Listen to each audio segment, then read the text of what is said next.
guys, and welcome back to my channel.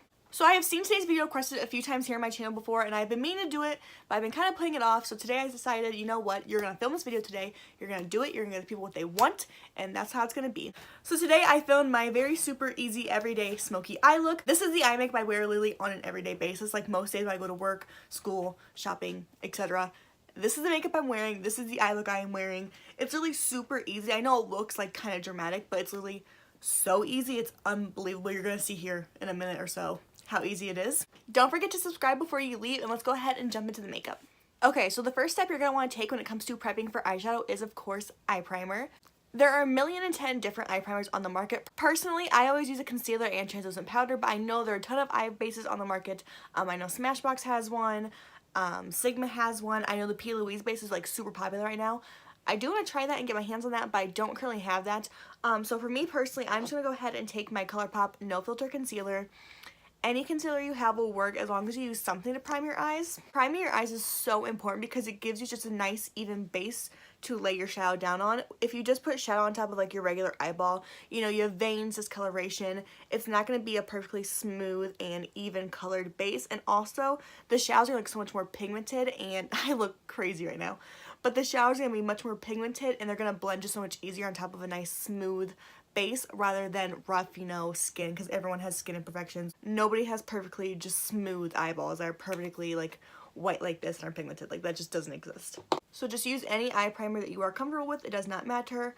Like I said, I'm taking my concealer, but you can use any sort of eyeshadow base that you prefer. And I'm just going to blend that out with my beauty sponge. I'm also going to quickly set it with some translucent powder. I know it's like super trendy right now to not set your eyeshadow base, and if you prefer not to set your base, perfectly fine. Don't set your base.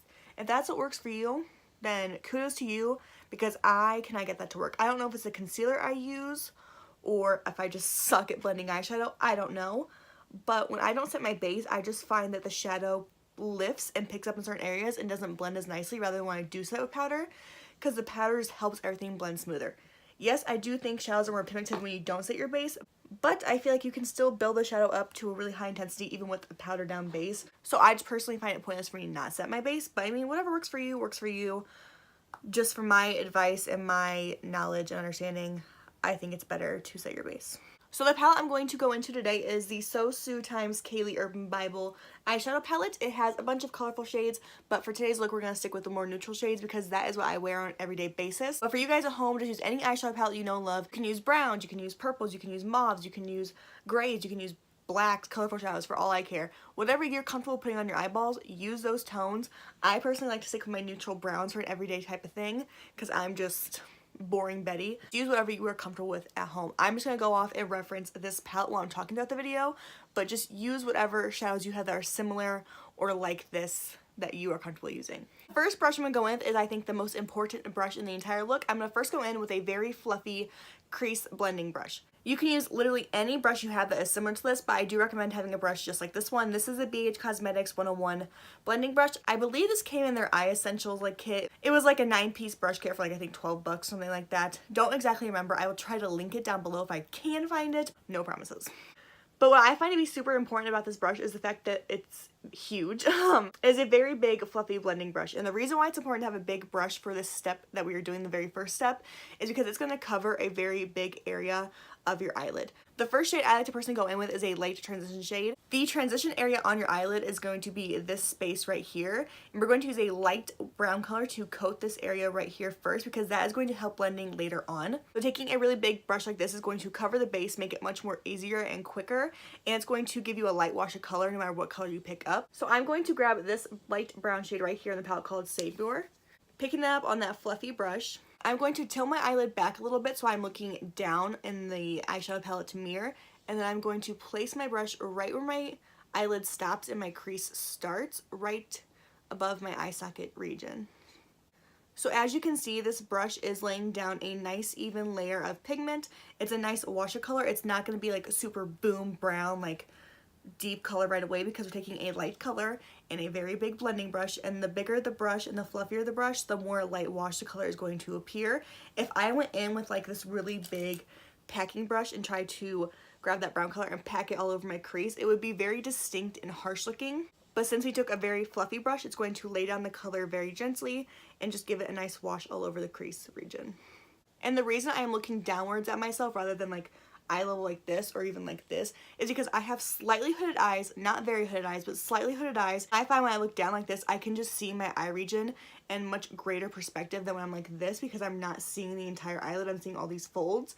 And when I look down like this, I can just see my entire crease. I can really get in there and blend the shadow and see what I'm doing. Rather, when I'm looking straight on, I just miss this like entire area right there. And as you can see, I am very low on the brush right now. Like I'm holding the very end of the brush when laying down this color, because the higher you choke up on the brush like this, the more harsh you're going to be with your blending and the more harder and scratchier you're going to be with your eyeshadow brush and eyelid area in general. So it's just better to keep a distance and just, you know, let the brush blend the eyeshadow for you. You don't have to go in there and like scrub it, because you're going to get patchiness and lines and it's just not going to be cute. So just keep a light hold on the brush. And of course you can keep dipping back into that brown color and keep building up until you're happy. You don't have to settle for the first light wash of color. You can of course build and build and build the shadow until you are happy with it. So the next brush I am grabbing is going to be a fluffy brush still, but it's going to be more of a packing brush for the outer corner area. This is the Morphe M443. As you can see, it's big enough where it's going to hit the outer corner, but it's not so big that's going to go up into my crease region as well. It's going to keep the product right on my outer corner where I want it, but still blend it because of the fluffiness into the crease. That way we have a seamless blend, but it's not going to overpower that shadow up into the crease where I don't want it. So with my Morphe M433, I'm now going to grab the shade Prophecy right there in the palette, which is just a darker brown shade than the first shade we went in with. We're going to go from lightest to darkest when working with our shadows. So we're going in with the next deepest brown shade. And like I said before, we are going to be placing that in the outer corner area and blending it into the crease without putting it directly into our crease. We're keeping our brush very low on our eyelid and just building up that outer corner. I'm still keeping my mirror at a downwards angle, that way I can see my entire lid for all that I have to offer, rather than keeping it right here and only seeing this part of my lid. And because of the fluffy ends of this brush, it's honestly doing the blending work for me when it comes to blending into the crease, because I really don't have to bring my brush up into this area. It's kind of just hitting that area for me with the soft tipped ends. For our next two darker colors, I'm going to take my Morphe M506. This is a short blending brush. It's little, but it is still fluffy. And the reason I like this is because it's little enough to where it's going to fit right in our outer crease area, but it's still fluffy to where it's going to blend the matte shadows in the outer corner. Sometimes when you have really small brushes like this, they're very stiff and they lay down the color nicely, but they don't blend. This is kind of the best of both worlds, where it still is little, where it can fit right there, but it blends just so effortlessly, and I love it. And with this brush, I'm now going to pick up the shade Oath right there, which is like the next deepest brown color in the palette. Like I said, we're going from lightest to darkest. Be sure when working with darker shadows that you tap off the excess, because if you go in with a dark shade right away and start blending it out, you can, for one, have way too much pigment, way too much product, and it's going to be really, really difficult to blend out, and most of the time you end up just ruining your eye look. And for two, sometimes when you work with darker shades, you can have a bit of fallout, and if you do your base first, you're going to ruin your base if you have all this dark shadow just hanging out on your cheek. Which is why I always do my eyes first, but I mean, if you prefer to do your face first, that's fine. Just be sure to tap the excess off like crazy. So now I'm going to go in and make sure I stay in this outer corner area, and I'm going to blend that Oath shade, the darkest brown we've gone in with so far, into that mid-tone brown shade called Prophecy. And what this is doing is it is deepening out the outer corner and giving us more of that cat eye look that we're going for, because we are going for like an everyday smoky look, and what's going to make it smoky is the more darkness we have in the outer corner region. And sometimes if you feel like those shadows just aren't blending together well, what you can do is mix that dark shade in with the Prophecy shade, or like whatever dark shade you have with the second mid-tone dark shade. Mix them together and just blend them together on your eyelid as well. That's going to help it all blend together the more blending and buffing you do. Okay, now it's time for the very last shadow of the entire eye look. We're going to go in with the black shade in the palette called Sin. Now I know black can be very, very intimidating to a lot of you, especially those of you who don't have a lot of experience with eyeshadow. But if you use just the smallest pinch of black in an eye look, it can really add more depth and smokiness to any look you are doing. You don't have to go in with a black shadow and do a ton of pigment, because that is very scary. That is when you get a lot of black and darkness happening way too quickly that you don't want for your eye look. So I'm going to go in with that same Morphe M506 brush as before, taking one dip into the black shade, tapping the excess off, and I'm going to lightly add to my outer corner and blend it, and not try to take my blending too far in. And I'm not going to take my brush really close into the inner corner with this. I'm going to make sure I keep my brush in the outer corner and just wiggle it to blend it. Because if you start going in and blending it like this, like you do in the crease, you're going to get a bunch of black shadow on your inner corner region, and you don't want that. We're trying to keep all the darkness in this outer region. And again, just as before, you can go back in with Oath and Prophecy and blend it even further. Okay, so once you are happy with the way the mattes in the outer corner and crease region are looking, like I am loving the way my blended shadow is looking right now. I think it looks really, really pretty. I love these shadows and tones. Now it's time where you would go in with your lid shade. Most people go in with a shimmer at this point if you're trying to do like a really glam look. I personally like to have more matte shadows on my eyelids. I don't play with a ton of shimmer. I do when I'm on YouTube, but like in my everyday life, I just use mattes in my crease and outer region and don't really put a shimmer on my lid just because I don't know. I like the way all matte eye looks. If you want to right now, you can grab a shimmer shade of your choice. You can honestly use any shade you want. You can grab like a blue shade, that purple shade. You could use like a rosy shade. Me personally, if I was using this particular palette, I would go in with 1996, this like really pretty neutral gold shade. I would take up my finger, rub across my lid right there in this blank region. Call this eye look complete. But I'm going to keep it matte just because that's the way I prefer it.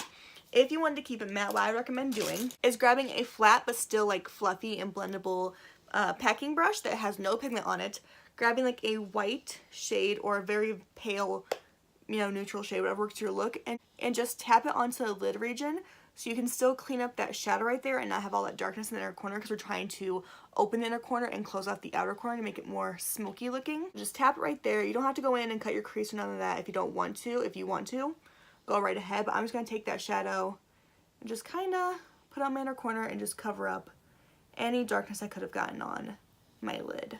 Also, if you want to, you can take that same brush, same white shade, and just hit your brow bone really quickly with it just to clean up the shadow. Because sometimes I feel like with the brown mattes in the crease area, sometimes I take it really high up and almost hit my brow bone. And you know, sometimes I live for a eyeshadow to the brow bone moment, but for an everyday purpose, I like to have my brow bone be pretty clean and matte with a white shadow. But I mean, if you want to take that brown all the way up there, you totally can. Makeup has no rules. This is just how I personally do my everyday smoky eye. Also at this point, if you wanted to, you could totally do a liner, whether you want to do a straight gloss liner, a wing eyeliner, zigzag eyeliner, whatever you want to do, you could do eyeliner at this point. Me, personally, I don't like the way eyeliner looks at me. I will wear it sometimes and occasionally, like very, very rare occasions, but I like the way my eyes look with just matte shadow, no liner, and big ol' lashes. But that's me personally, but if you like eyeliner, do your eyeliner at this point. I'm just going to leave my eyeshadow the way it is. But I am going to go ahead and use eyelashes now. These are the House of Lashes Spellbound lashes. I love these eyelashes for an everyday purpose because they are long and wispy but still like voluminous, but they're not like too long to where they're over dramatic for an everyday look, even though, again, if you want to wear dramatic eyelashes every single day, do you? Who am I to judge you? Like, honestly. So as you can see, they're not too long to where they cover up all my eyeshadow work, but they're not too short to where they look like I'm basically not wearing eyelashes. Because if I'm going to wear eyelashes, I want everyone to know I'm wearing eyelashes. You know, like I want them to be seen. I do have a video on my channel about how to apply false eyelashes, so if you're interested in that, I will try to link that video down below. I'm going to go ahead and skip through this part because I do have a whole video dedicated to applying fake eyelashes, so check that out if you're curious. If not, just continue watching this video. So here's what the top lid looks like now that we have lashes on and all the eyeshadow is done. I love this. This is literally what I wear every single day. This takes me maybe 10 to 15 minutes tops when I'm doing it, you know, at my own speed at home. It did take me longer to do on camera today because I am explaining everything. I'm explaining every single brush I use, why I chose the shadow I chose, and, you know, tips and tricks. But typically this takes me like 10 to 15 minutes maximum. I'm going to go ahead and do my base makeup off camera. I will be back for the lower lash line because that is a part of the eye makeup, but I'm just going to do my base makeup off camera because it's boring and it's like not fun. Okay, so I know I look a little crazy right now because I have some bakage going on, but we're going to ignore that. I decided to show this part on camera because I feel like it's pretty important when it comes to the eyeshadow application. I do this like literally almost every single day, and if you do your base before your eyes, you're probably going to want to know this step. So I do, after I'm done with my base and all of that, and I powdered my face, I go back in with some translucent powder and an angled brush like this. This is the Morphe E47, but they have a bunch of brushes that look just like this. Basically, it's just flat and at an angle. And I go in with translucent powder, and I just clean up my outer edge right here. This is going to give your eyes a more slanted cat eye look that we are going for, and also it's just going to make it look more put together and less messy in the end. Obviously going in with your foundation and all that is going to help clean this up anyways, but if you do your face first, you don't have the ability to go back in with foundation and clean it all up. So just taking some powder and clean that up, it's going to just kind of act like a magic eraser and just get rid of any shadow in the area that you don't want it. And while this is baking, we're going to go ahead and move on to the lower lash line. So the first brush we're going to go in with for lower lash line is this small little tapered brush. This is from BH Cosmetics. This is the 105 brush. I believe this came in with the Eye Essentials kit along with the fluffy brush from before. Any short little brush like this that is fluffy but to a point, that's kind of the most important part because it's going to give you the most shadow at the tip where your lash line is, and it's going to gradually fade out and smoke it out kind of on its own. If you get the right brushes, honestly, your eye makeup will do the work for you most of the time. It's when you have brushes that don't really go for what you're doing, that's when you're going to have difficulties blending eyeshadow out. So taking the first brown shade we went in with, originally called Savior, I'm just going to go ahead and place that from inner to outer corner on my lash line. I'm going to blend it out. I'm also going to make sure to connect my shadow right here where the upper lash line and the lower lash line meet. Sometimes people don't connect this and you have like a weird empty space here. I don't like the way that looks. I always want to make sure that I connect the shadow because it just looks more blended and put together. I need to pluck those eyebrow hairs. Disgusting. So as you can see, we have the most pigment and payoff right there, right where the lash line is, and it gradually gets more blended and less pigmented as we go down our eyelid, or eye bag region. Taking a brush kind of similar to the first one, but just more stiff where it's not going to blend the shadow out as much, I'm now going to dip into the two darker shades I went with called Prophecy and Oath, and I'm going to put those just on the outer third of my eye, from my outer corner about to where my color starts right there. Again, doing this, putting the color just in the outer corner is going to, again, give us that smoky cat eye effect. And you can drag this down as far as you want to. I personally like to keep it really close to my lash line because I don't like the way a blown out lower lash line looks on me personally. I know a lot of people look beautiful on. Trust me, I've seen it. I'm just like jealous with envy. But with me, I don't know. I like the way a more tightly dark outer corner area looks rather than having it blown out. It just looks kind of funky on me for some reason. I don't know. I just don't like it on me. And again, making sure you connect it with that outer corner area where the upper and lower lash line meet. Okay, taking that same really stiff brush. I don't think I said what this brush was. This is the BH Cosmetics number 10 brush. It was in like their rose, gold, and white brush kit. I'm now going to grab Sin again, just like the littlest, boop, right there, the black shade, tapping the excess off. And I'm putting this literally right there in the outer corner. Not taking it too far, I'm just wiggling that black shadow once again, just to deepen my eyes again overall. Basically, whatever you do to the top lid, you basically do the bottom just in a different way, but it's pretty much the same way. Okay, so now would be the time to go in with your waterline eyeliner. I do like to use this sometimes, not all the time. I'm going to do it for today's video, but I don't always go in with a waterline eyeliner. I'm going to take my ColourPop Cream Gel Liner in the shade Swerve, which is just their black eyeliner. Some people look beautiful with black eyeliner from inner to outer corner. They look great. They look really sultry and smoky and sexy. Again, with me, not so much. I look like I got black eye, but I blame that on having more smaller almond-shaped eyes. That's just how it is. I don't take my eyeliner all the way in to my inner corner. I stop it about halfway where my pupil starts when I look like straight ahead, where the pupil is right there. That's where I stop my black eyeliner. You can go as far in as you want to or as far out as you want to. If you want to just put in your outer corner area, that's fine. Do you. If you don't put it all the way to your inner corner, again, do you. Me, I had to go about halfway, and that's the way I like it. I just like to make all the focus and attention of the darkness on the outer corner and really make sure my inner corner is just open. That's the way it looks good on me, but if you like it to be really smoky and sultry, do you, boo? Girl, get it. Now I'm going to go with my lower lash line mascara. I'm also going to brush away my crazy bakage now because if I don't do it now, I'll forget. Alright guys, and that was it for my easy everyday smoky eye. I hope you guys learned a lot of helpful tips and tricks in this look. I wanted to make sure I was as detailed as possible and explained every single thing that I did. So hopefully that helped you guys at home. Let me know down below if you still have any questions or comments or concerns about anything I showed you today. But besides that, yeah, I hope you guys enjoyed it. Be sure to give this video a big thumbs up if you did. If you want to see more videos like this in the future, leave suggestions down below. And I will see you guys in my next one. Bye guys.